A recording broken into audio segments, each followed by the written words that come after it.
syndicalisme des personnels de direction. C'est bon, on peut y aller là? On peut continuer? Hein? Allons-y. Je l'ai mis en haut, du temps des amicales. Si les syndicats de fonctionnaires restent interdits, la loi de 98 sur les mutuelles, la loi de 1901, c'est les deux dont on a déjà parlé, sur les associations permettent le regroupement des personnels de direction de l'amicale.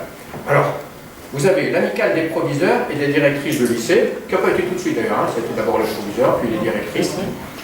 L'association amicale des censeurs, il n'y a pas de proviseur adjoint à l'époque, c'est récent le proviseur adjoint. C'est récent, c'est juste avant les années 2000. Hein. Avant c'était des censeurs. L'amicale des directrices et des principaux des collèges classiques. Donc ça c'est des amicales.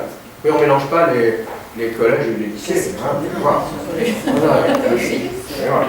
Ça a été un des gros débats. Ah oui, vous allez voir, parce qu'en fait, c'était lié au grade, c'était corrélé directement au grade. Voilà, donc, comme on n'avait pas de statut, il a fallu d'abord faire l'unité avant qu'on ait des statuts. Forcément. Hein? Alors, les principaux des collèges modernes, ouais, le collège moderne. Les collèges modernes, c'est les élèves qui, en fin de 5e, n'arrivaient pas à faire quoi que ce soit. Oh, là, tu vas au collège moderne, c'est-à-dire ceux qui ne pouvaient pas faire du latin, du grec, tout ce qui était particulièrement utile. Hein, dans la société, donc, c'était mon cas par exemple. Hein, donc, les autres parties en moderne. Bon, alors le collège moderne, on n'allait pas les mélanger avec les autres collèges classiques quand même, donc c'était à part. Et alors, encore en dessous, hein, si j'ose dire, il y a un collègue de LP, là. Les directeurs d'écoles d'apprentissage et d'établissements techniques, eux, ils n'ont même pas droit à un syndicat ni à une association ni rien. Il y a des syndicats d'enseignants, hein, donc ils sont dans les syndicats d'enseignants, hein, voilà, on ne peut plus les mélanger avec les autres. Hein, on est parti de là. On est parti de là. C'est un cloisonnement inimaginable. Aujourd'hui, vous allez même voir que dans les lycées, il y avait les lycées d'État et les lycées français. Comment? Les lycées d'État, ils ne sont pas français? Si, les lycées d'État sont français. Mais il y a un lycée d'État par préfecture. Le grand, le beau, celui qu'on qui généralement aujourd'hui les classes prépa d'ailleurs. Dans le centre-ville. Et puis il y a les autres, les lycées français qui peuvent être d'État quand même, mais pas avec les mêmes. Qui peuvent être d'ailleurs municipaux. Beaucoup de lycées et de collèges municipaux. Ça a disparu partout sauf à Paris. Hein? Il y en a encore un certain nombre qui sont des collèges municipaux. Hein? Oui, 20, voilà. Donc je ne sais pas combien il y en avait, les étudiants. Voilà, donc ça existe. Bon, à l'époque, il y en avait beaucoup plus. Ça, c'est évidemment présent. Les lycées d'État sont les seuls qui ont leur blason dans le salon d'honneur de la Sorbonne. Ah ben oui, il ne faut pas mélanger. Je sais, j'en ai dirigé un comme ça aussi. Et puis, pour garçons, de surcroît. Oui.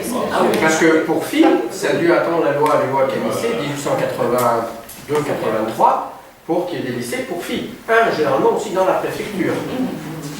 Mais on n'arrivait pas à appeler lycée d'État, parce qu'on n'allait pas confondre quand même avec les lycées garçons qui étaient les seuls lycées.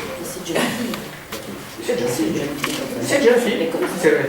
Lycée de jeunes filles. Mon grand, c'était proviseur d'un lycée, le lycée Michelet à Montauban, qui était marqué lycée de jeunes filles. Voilà. Et qu'est-ce que c'est aujourd'hui, le lycée municipal à Paris?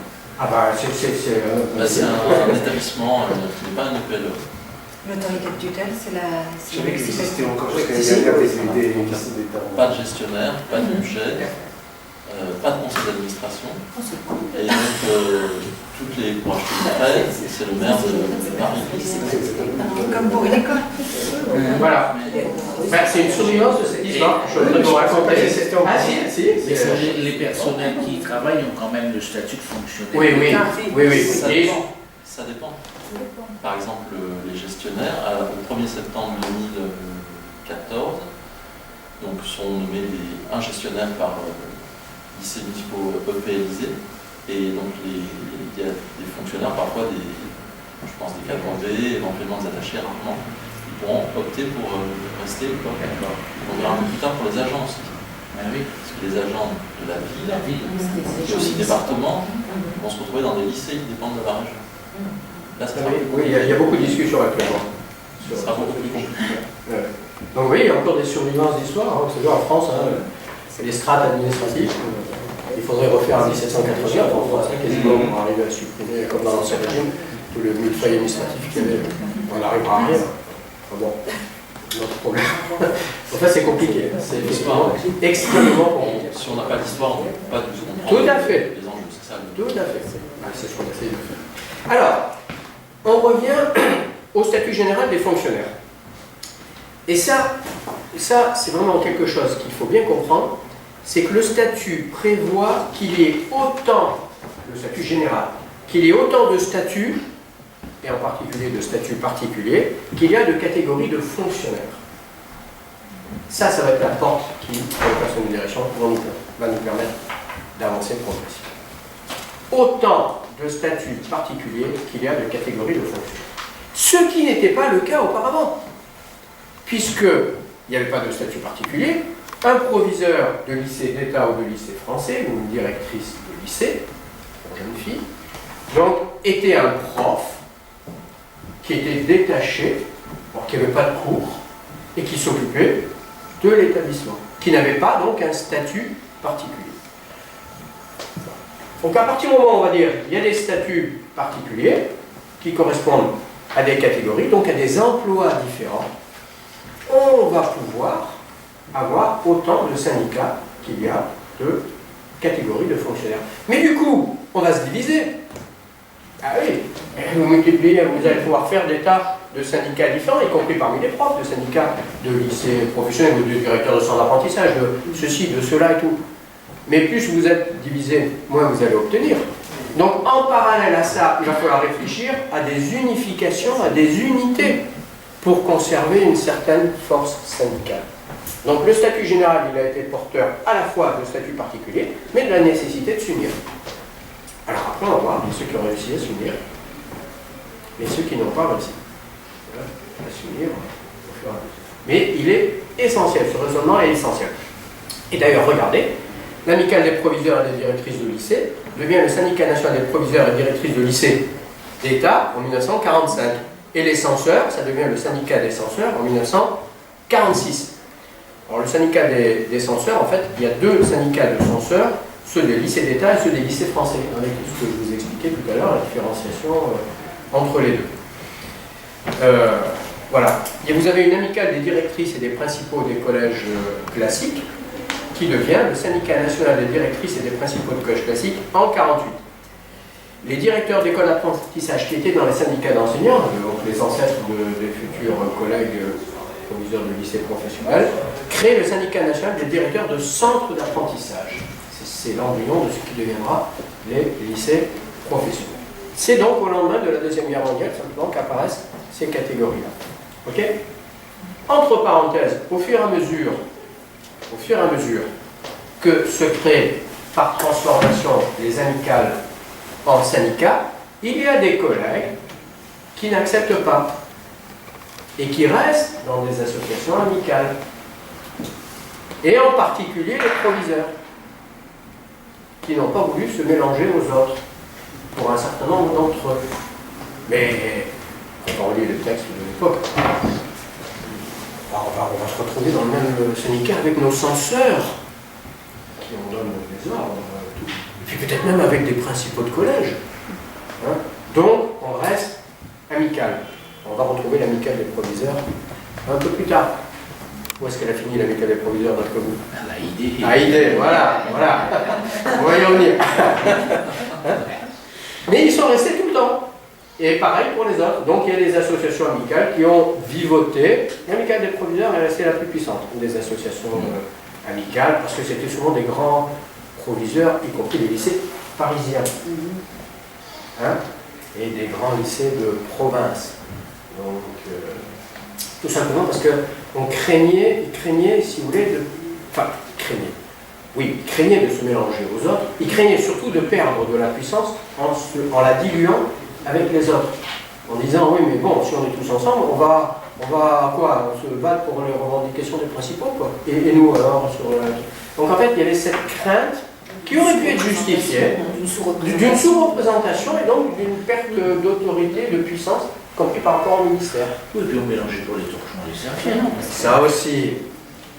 Je vais y revenir, comment ça marquait d'ailleurs durablement notre hiérarchie.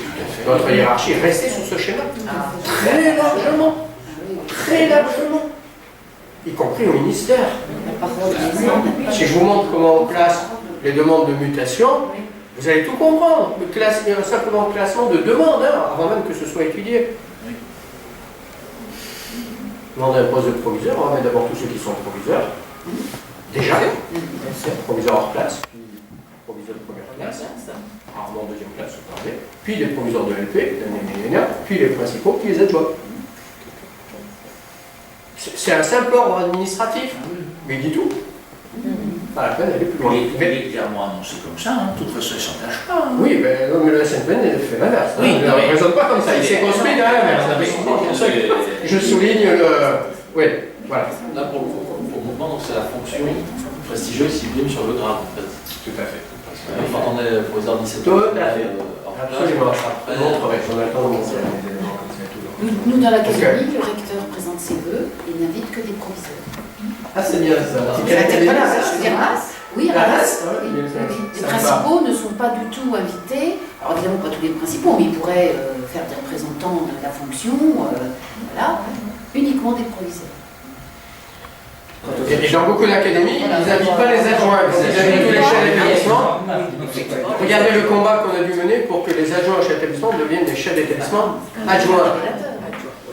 Et on n'arrive pas à faire rentrer ça dans les têtes, alors que les inspecteurs d'académie font publier sur le dernier BO un truc parfaitement risible et donc dérisoire, c'est le même mot, sur leur appellation. C'est dire comment ils sont attachés, vous voyez un peu comment ça marque les esprits. Les collègues syndiqués, eux, conservent de toute façon, une fois qu'ils sont chefs, toujours leur adjoint. Non, mais tu as raison, alors, on va y revenir parce que nous, justement, on s'est construit sur un raisonnement inverse. Hein, mais bon, on va y revenir. Oui, pardon, tu voulais dire. Mon petit doigt me dit que c'est en train d'évoluer avec la question en ce moment des réflexions sur le métier. J'ai eu par mon chef de travaux le tuyau que le titre des chefs de travaux a changé en directeur adjoint technique. Je me demande si notre titre aussi, nos titres, n'a pas évolué. On pourra en parler lors des congrès, mais de faire des propositions Des versions. comme ça et tout. Mais Je suis présenté comme proviseur du lycée Vauclin et proviseur de l'LP. Ah pardon, je suis proviseur de lycée professionnel du lycée Vauclin. oui, je te rassure. Je le suis aussi et je connais très bien ce type de réaction. C'est un grand classique. Et ça vous montre comment notre histoire syndicale a marqué les esprits, y compris dans les inconscients de notre hiérarchie. Ce coup des inspecteurs d'académie qui ne veulent pas devenir d'Azen et qui sont les deux à la fois et tout, mais c'est le même type de raisonnement. C'est caractéristique de la dilution complète des textes d'ailleurs, parce que c'est un décret qui le met. Oui, alors c'est une circulaire qui ira, voilà, mais dans l'usage, vous faites voilà, tout à fait. Ceci étant, il y a quand même une tendance très lourde à transformer une demande d'égalité de fonction qu'on retrouve y compris dans le syndicat, qui sont restés très longtemps au bureau national, je peux vous le confirmer. Je pourrais même vous donner des exemples de ce que je n'ai pas réussi à obtenir quand j'étais à la tête de la commission carrière, quand on parlait de NBI pour tous, où j'essayais d'expliquer, parce que la NBI nous avait été donnée par Bayrou, donc que pour les chefs des 3e, 4e, 4ex, et pas ni pour les chefs de 1 et 2, ni pour les adjoints. Et on n'avait, nous, pas été d'accord, c'était pas une demande syndicale, ça. On avait dit que ça allait être diviseur, ça a été. Quand j'ai essayé d'expliquer aux collègues lors des congrès, il fallait déjà essayer d'obtenir pour les chefs en premier et deux, faire des étapes, et après on essaie d'obtenir pour les adjoints, tout le congrès, le CSN dit « Ah non, c'est pour tout le monde ou pour personne ». Et donc on n'a jamais pu avancer, le résultat, il est resté bloqué sur ce truc-là. Parce qu'il y avait une demande d'égalité entre les fonctions, d'égale dignité, bien entendu, qui a marqué considérablement les esprits. Et bien c'est pareil pour